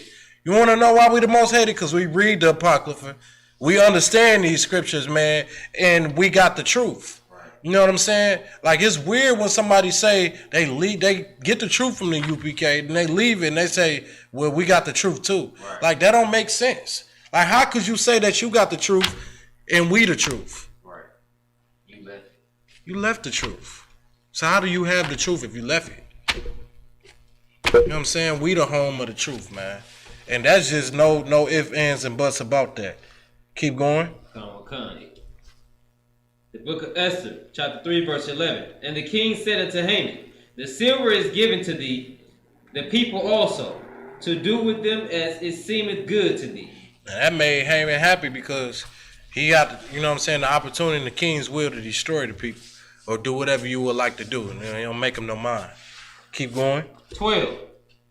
Then were the king's scribes called on the 13th day of the first month, and there was written according to all that Haman had commanded unto the king's lieutenants and to the governors that were over every province, and to the rulers of every people of every province according to the writing thereof, and to every people after their language. In the name of King Ahasuerus was it written, and sealed with the king's ring. Let's just go to Esther chapter 4 now. This is the book of Esther, chapter 4, verse 1. When Mordecai perceived all that was done, Mordecai rent his clothes and put on sackcloth with ashes, and went out into the midst of the city and cried with a loud and bitter cry. You understand, man? He went out and cried. You know what I'm saying about those things, man? Because when this decree went out and he seen the decree that happened, he realized, man, that all his people is about to die. You know what I'm saying? All his people literally ain't about to be living, and they all about to get killed, man. And the king, man, is writing it off like, goddamn, like, shit, it's over with. You know what I mean? It's over with at this point. So, shit, I cry too. Right. If I knew that all my brothers, man, we all about to die off in this joint, I cry too. Right. Come on. You know what I'm saying? There ain't no hope for us. Right. This is the same exact thing Mordecai was going through. Just like we go out there on that street corner and we cry with a loud and bitter cry. On the Sabbath, we out there on that street corner with a loud and bitter cry. He went out into the neighborhood and did the same thing. We doing the same thing on the street corner with a loud and bitter cry. You understand? Damn right. Didn't before that, right? He was telling the sister to do this and do that, right? He been doing that, right? Right. Come. So he done did all this planning, right? And then done found out his people about to die, right? Yeah, count on one kind. So now, that's when he got to turn on the Lord. He was doing all that planning with the sister and telling her to do this and do that. And now in his head, it looked like, damn, I done did all this for nothing. Right. So now he got to turn on the Lord now and see what happens. Damn right, sir. And we're going to get some more, too. And we're about to actually get into that, too. Verse 2. And it came even before the king's gate, for none might enter into the king's gate cloth with sackcloth. Keep going. Verse 3. And in every province, whithersoever the king's commandment and his decree came, there was great mourning among the Jews, and fasting, and weeping, and wailing, and many lay in sackcloth and ashes. You understand? That was sad, man. When we go in the mourning like that, man, in our culture, man, we put on some ripped up clothes, man, to show, man, and we put ashes on our face to show that we are in mourning. All right, you know what I'm saying? That's what we did. And that's what our people was going through because the decree got put out that we all about to die. You know what I'm saying? There ain't no hope. It's, sanctioned by the king, man. It's over with. We just thought our lives was over with. Keep going. 3. And in every 4. So Esther's maids and her chamberlain came and told it her. Then was the queen exceedingly grieved, and she sent raiment to clothe Mordecai, and to take away his sackcloth from him. But he received it not. You understand, man? When she heard about that, man, it grieved her heart. It grieved her soul. Like, damn, my people about to die. All of them. Golly, man, this is terrible. And she thinking about Mordecai, you know what I'm saying, her cousin that raised her up like she was, you know what I'm saying, his daughter. And she sent, you know what I'm saying, sackcloth to him. And he just turned it down. He ain't, not sackcloth, but she sent raiment to clothe Mordecai and take away his sackcloth. You know what I'm saying? Like how sisters will buy, you know what I'm saying, some clothes or something like that for her brother. That's what she did, man. Send him some nice clothes and try to cheer him up. But he ain't accepting that, man. He grieving right now. You know what I'm saying? He grieving in a grieving point. He not about to accept none of those gifts, man. Knowing that his people about to die. Keep going. 5. Then called Esther for her top, one of the king's chamberlains, whom he had appointed to attend upon her, and gave him a commandment to Mordecai, to know what it was, and why it was. Keep going. 6. So her top went forth to Mordecai into the streets of the city, which was before the king's gate. 7. Mordecai told him of all that had happened unto him, and of the sum of the money that Haman had promised to pay to the king's treasuries for the Jews, to destroy them. Keep going. 8. Also he gave him the copy of the writing of the decree that was given at Shushan to destroy them, to show it unto Esther, and to declare it unto her, and to charge her that she should go in unto the king to make supplication unto him, and to make request before him for her people. You know what I'm saying? So basically, man, he basically telling her within this request, man, you got to go in there, man, and you got to let the king know, you know what I'm saying? You know what I'm saying? This is your people. You shouldn't, you know what I mean? To stop this. Stop this madness that's going on, man. Talk to the king and stop him because he about to kill us. He about to come down, man, and send a decree out that's going to get your people killed. Right? Keep going. Come. Verse 9. And Isupk came and told Esther the words of Mordecai. 10. Again Esther spake unto Isupk and gave him commandments unto Mordecai. 11. All the king's servant and the people of the king's provinces do know that whosoever, whether a man or woman, shall come unto the king into the inner court, who is not called there, there is one law of his to put him to death, except such to whom the king shall hold out the golden scepter, that he may live. But I have not been called to come in unto the king these 30 days. So basically, you know how a woman to do will go into her carnal thinking. You know what I'm saying? Not understanding, you know what I mean? You know, they go and be kind of like, you know, my life on the line. You know what I'm saying? I could get killed for doing something like this. You know what I'm saying? She went in her little natural, little carnal little mind and was like, you know, it's too dangerous. That's too risky for me to do. You know what I mean? Keep reading. Come.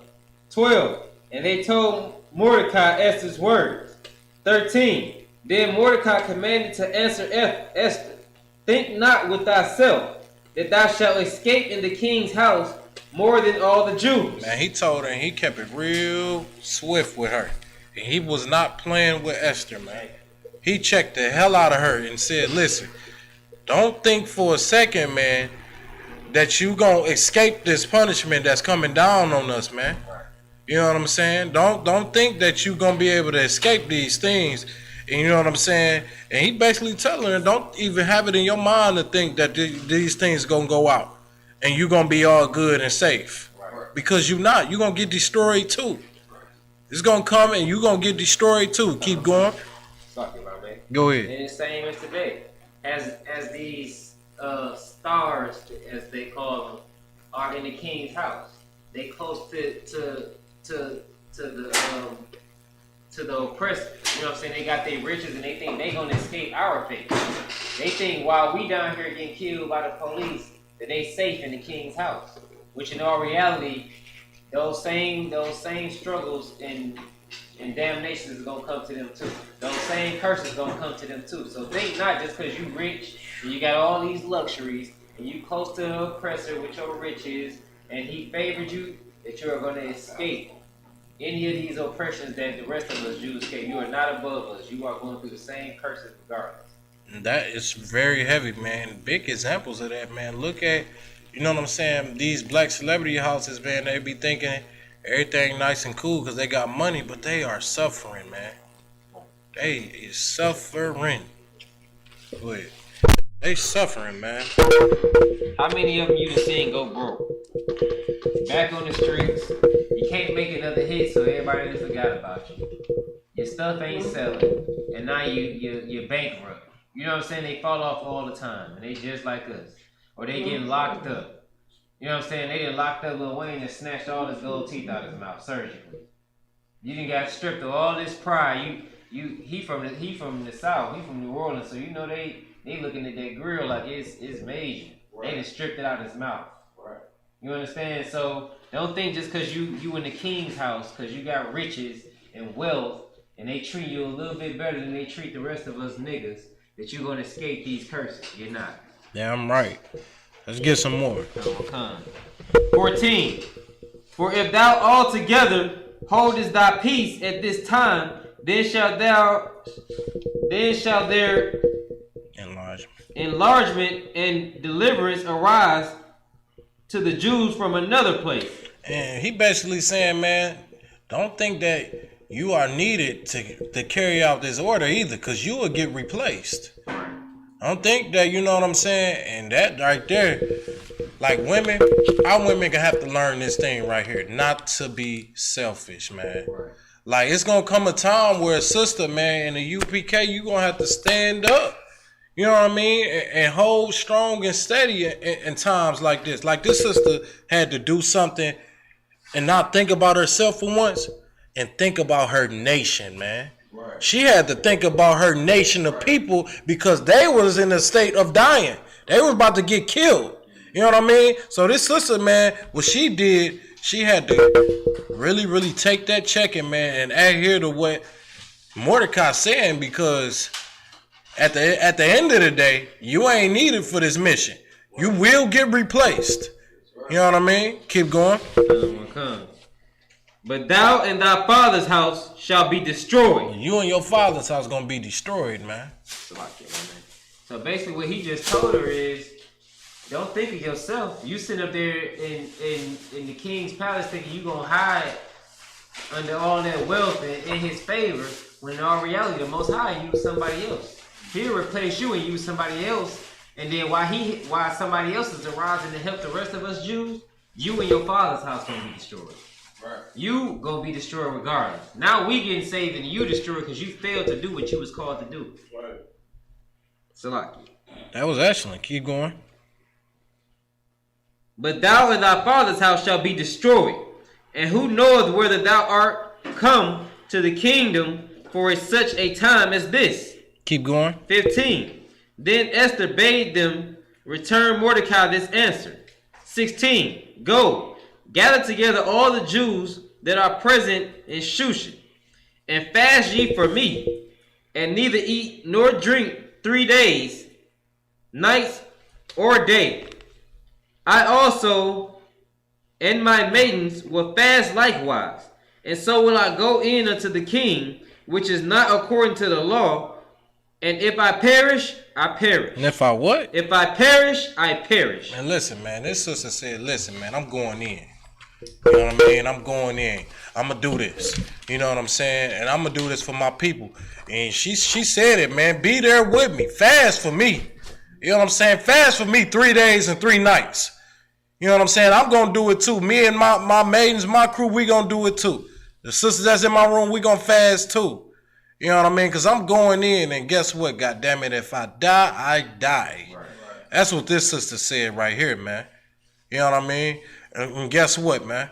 Our sister's going to have that same power is getting raised up in the ISUPK. Right. Under Commanding General Hunter. That's the mindset you sisters got to have, man. This is the real power you got to have, man. Being able to take a stand for your nation in the most feminist way. Right. In the most, and we ain't talking you to pick up no guns. We ain't saying for you to put on no weaponry and do what a man do. But you want to know what's really powerful for a woman to do? Use her beauty, man. Use their personality, that soft-spoken innocency, man, that the Lord gave you. And he gave our women the power to do it. You know what I mean? He gave us the power to do it. And guess what, man? We're going to go even deeper. Let's get some more. 17. So Mordecai went his way and did according to all that Esther had commanded him. All right, so let's get Esther 5:1. This is the book of Esther, chapter 5, verse 1. Now it came to pass on the 3rd day that Esther put on her royal apparel and stood in the inner court of the king's house, over against the king's house. And the king sat upon his royal throne in the royal house, over against the gate of the house. 2. And it was so, when the king saw Esther the queen standing in the court, that she obtained favor in his sight. And the king held out to Esther the golden scepter that was in his hand. I'm gonna tell you something, man. That sister, man, she stood out there, man, and was beautiful. You know what I mean? She put on, you know what I'm saying, her clothes, her glorious clothing.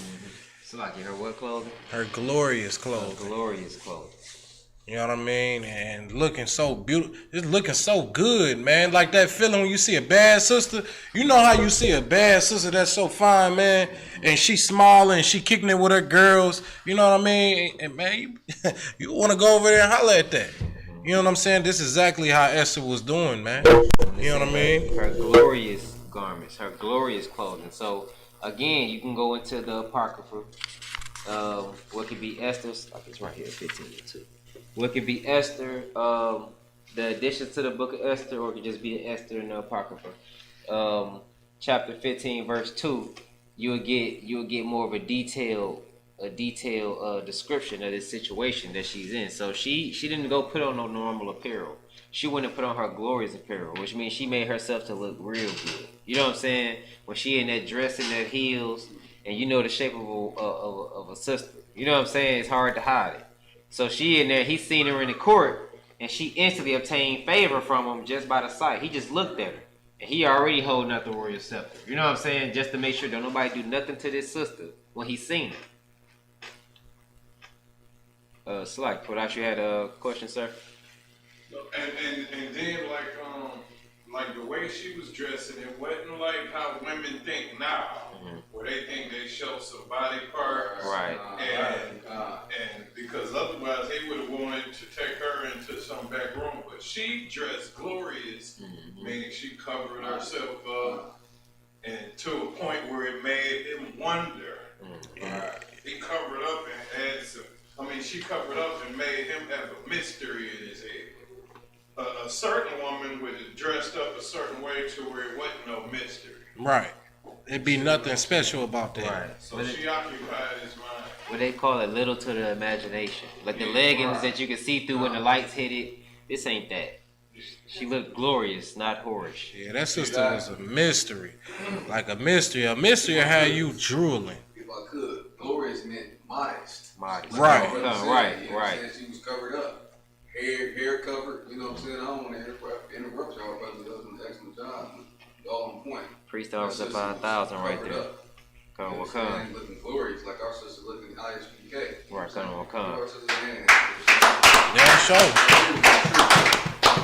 Y'all got it. It's locked. Damn right, sir. No, damn right, man. Like, that's just really what it is, man. Them sisters was bad, man. A mystery of how you drooling. Absolutely. You know what I mean?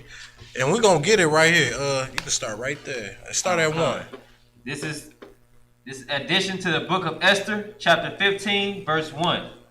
And upon the third day, when she had ended her prayer, she laid away her mourning garments and put on her glorious apparel. Hold on, she did what? Laid away her mourning garments and put on her glorious apparel. This sister put on her glorious apparel, man. Just like what we just went into, what we was describing. Right. Keep going. 2. And being gloriously adorned. Hold on, wait a minute, man. They say gloriously being adorned. You know how you adorn a woman, right? But there's a difference when you gloriously adorn a woman. Keep going.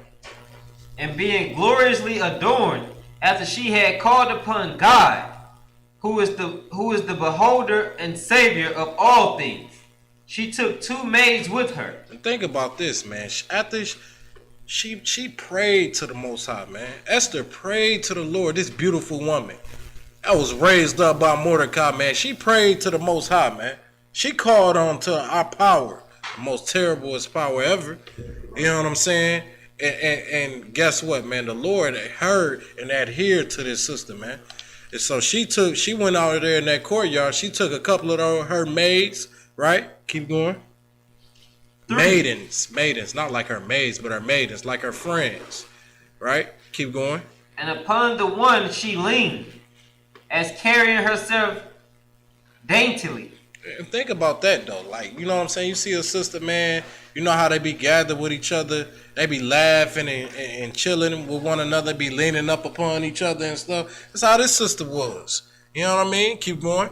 4. And the other followed her, bearing up her train. Which means, like, when it's just like a wedding gown. How you got a sister that's walking, that's the one that's getting married, and you got another one that bear her train behind. You know what I'm saying? So imagine how typically in this worldly marriage that they have, she looks so gorgeous to everybody. This is what he's looking to see. Some of that status, that type of status, type of thing. And she's carrying her train, which is like the back of her dress. So it's like 4. And the other followed, bearing up her train. 5. And she was ruddy through the perfection of her beauty, and her countenance was cheerful and very amiable. But her heart was in anguish for fear. You understand? Like, her countenance was very cheerful, man, but her heart was in fear, man, because she ain't know. You know what I'm saying? Go ahead. So when it says she was ready, that means she was a red bone? Ruddy? Do that say ruddy in there? Come on. Because ruddy do mean red bone. And she was ruddy through the perfection of her beauty. It's twofold, man. If I could, it could mean handsome or beautiful, or it could mean red. Okay, come. So she was beautiful in her perfection. Okay, come. It's twofold. So 6. Then having passed through all the doors, she stood before the king, who sat upon his royal throne, and was clothed with all his robes of majesty, all glittering with gold and precious stones, and he was very dreadful. Keep going. 7. Then lifting up his countenance that shone with majesty, he looked very fiercely upon her. And the queen fell down and was pale and fainted, and bowed herself upon the head of the of the maid that went before her. 8. Then God changed the spirit of the king into mildness, who in a fear leaped from his throne and took her in his arms. Let me tell you something, man. Like, that right there is power. That's a woman's power. You know what I'm saying? This sister, man, showing all the femininity in the world. You feel me? This king just had a countenance of looking fiercely, right? You know what I'm saying? He was looking angry. You know what I'm saying? He had the mean mug on. You know what I mean? He see this sister right here, man, and she do the little faint thing, and man, he rushed off his throne, man, and go get her. Yeah. You know what I'm saying? Keep going. Till she came to herself again, and comforted her with loving words, and said unto her, 9. Esther, what is the matter? I am thy brother. Be of good cheer. 10. Thou shalt not die, though our commandment be general. Come near. 11. And so he held up his golden scepter and laid it upon her neck. 12. And embraced her, and said, Speak unto me. 13. Then she said unto him, I saw thee, my Lord, as an angel of God, and my heart was troubled for fear of thy majesty. Good night. Like, this sister, man, she ain't coming at them all rowdy, with all power and authority, you know what I'm saying? Like our sisters, this captivity really tore down our sisters, man, and got them thinking like, you know what I'm saying? I'm gonna do whatever I want to. They got this mindset, this little stanky little mindset that they can do whatever they want to. They can run over a man. They can rule over a man. We got equal rights and stuff like that. This sister ain't showing no type of trace of this right here. You know what I'm saying? And this sister right here is very powerful. This is showing you the power of a female to be able to be beautiful, not only beautiful and with beauty, but with a beautiful personality. You know what I'm saying? Adding that personnel of sweetness and kindness. You know what I'm saying? Something very peaceful and gentle. You know what I mean? And actually have the ability to be nice to a brother. You know what I'm saying? And he's seeing all this, man, and he's just falling in love. Literally. Right. It said he complimented her with sweet words. What did it say? Sweet words. Sweet words. He didn't jumped up, caught her, and comforted her with sweet words, and she still complimented him like, "Oh, I seen you up there in your majesty, basically looking fierce. You know what I'm saying? Looking powerful is what she was saying. So she's still egging him on. She's still laying it on them thick is what they would call it, laying on them thick. You know what I mean? So even when she got him, she's still reeling him in some more. Damn right. She's still running them in some more. Slack it. Keep going. We're gonna let's skip the seventh verse. Yeah, Esther. And the Bible. Let's skip to it. I'm gonna let you break down. Esther 5, verse 7. We jumping back to the we out the apartment. Esther 5, verse 7. Then answered Esther and said, my petition and my request is 8. If I have found favor in the sight of the king, and if it please the king to grant my petition and to perform my request, let the king and Haman come to the banquet that I shall prepare for them. And I will do tomorrow as the king hath said. Go ahead. So basically right here, she's setting up the play. Now it's getting down to what they would call the nitty gritty, to the climax of the story. So she's setting up the play to where she can get ready to absolutely, I don't even know the word, to absolutely just dominate this situation. Yeah, she gonna use her femininity, man. Like she had to have the spirit of the Lord, man. The spirit of the Lord literally was on his sister at this point, man. Right. Like she had a super spirit on her, man, through that fasting and praying, man, and having faith in the Lord, having faith, man, and her uncle Mordecai and doing this right here, man, she could have lost her life. Right. You know what I'm saying? And she would have gladly lost her life for her people. Right. She said, man, listen, man, if I perish, I perish at this point.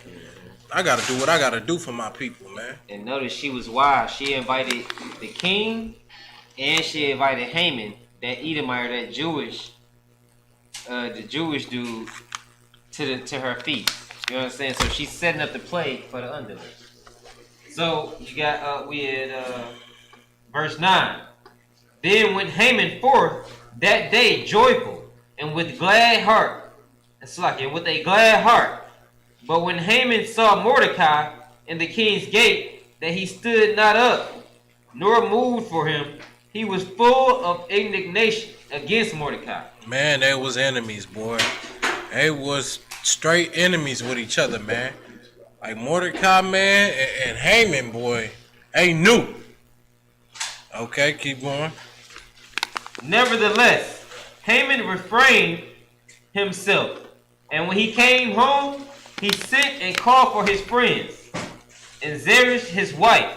11. And Haman told them of the glory of his riches, and the multitude of his children, and all the things wherein the king had promoted him.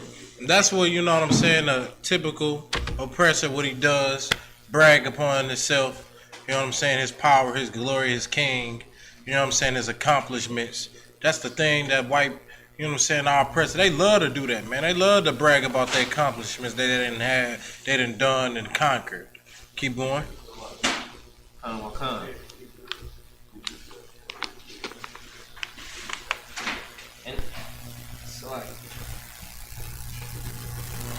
And how he had advanced above the princes and servants of the king. 12. Haman said, moreover, Esther, the queen, did let no man come in with the king unto the banquet that she had prepared but myself. And tomorrow I am invited unto her also with the king. Yet all this availeth me nothing so long as I see Mordecai the Jew sitting at the king's gate. He basically bragging once again to his family. You know what I'm saying? Yeah, Esther, man, she ain't invite nobody but me and the king to this dinner. You know what I mean? We're going to skip it to go to Esther, the 7th chapter. Go ahead and get it. Esther, the book of Esther, chapter 7, verse 1. So the king and Haman came to banquet with Esther the queen. 2. And the king said unto Esther, on the second day at the banquet of wine, what is thy petition, Queen Esther? And it shall be granted thee. And what is thy request? And it shall be performed, even to the half of the kingdom. 3. Then Esther the queen answered and said, if I have found favor in thy sight, O king, and if it please the king, let my life be given me at my petition. Now check this out. Every single time the king asked her what is her position, you know what I'm saying, or what did she want granted of her, every single time you notice she'll say, if I find favor in the king. You know what I'm saying? These mannerisms she used that's so powerful, man, that women sleep on, man. They sleep on the mannerisms you gotta have, you feel me? You know what I'm saying? If she said, if I have the king's favor, and if it pleases the king, you know what I mean, I'm gonna do this. Right. That's basically how she was coming off every single time. It's not one time she just came off and was like, I want you to do this, king. No. Fully submissive. Extremely.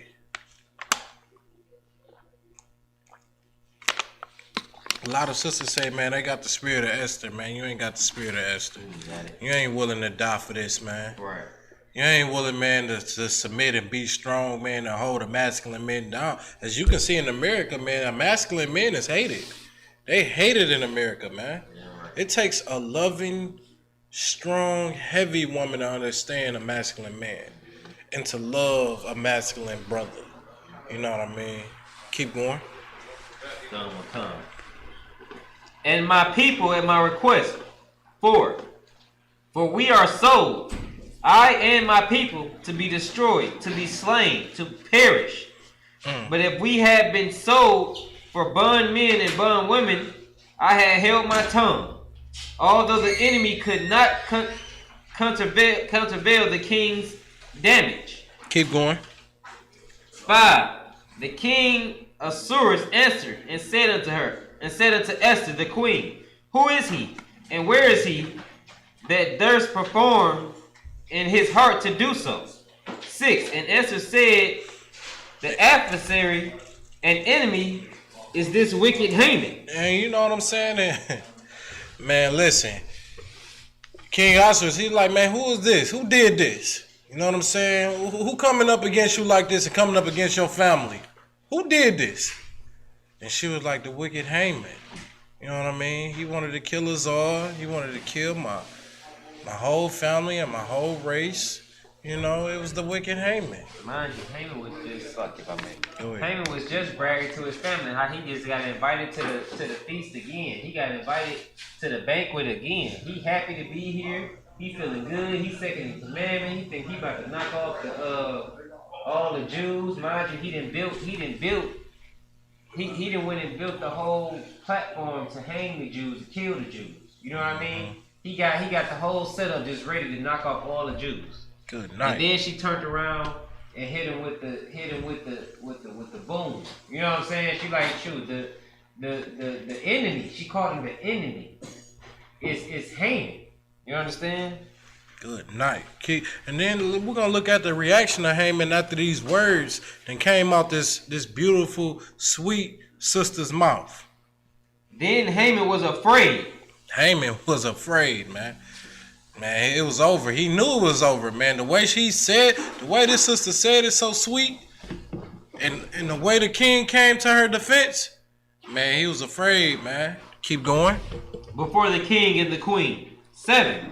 And the king, arising from the banquet of wine, in his wrath went into the palace garden. And Haman stood up to make request for his life to Esther the queen. For he saw that there was evil determined against him by the king. Good night, man. He seen, man, that the king about to turn against him.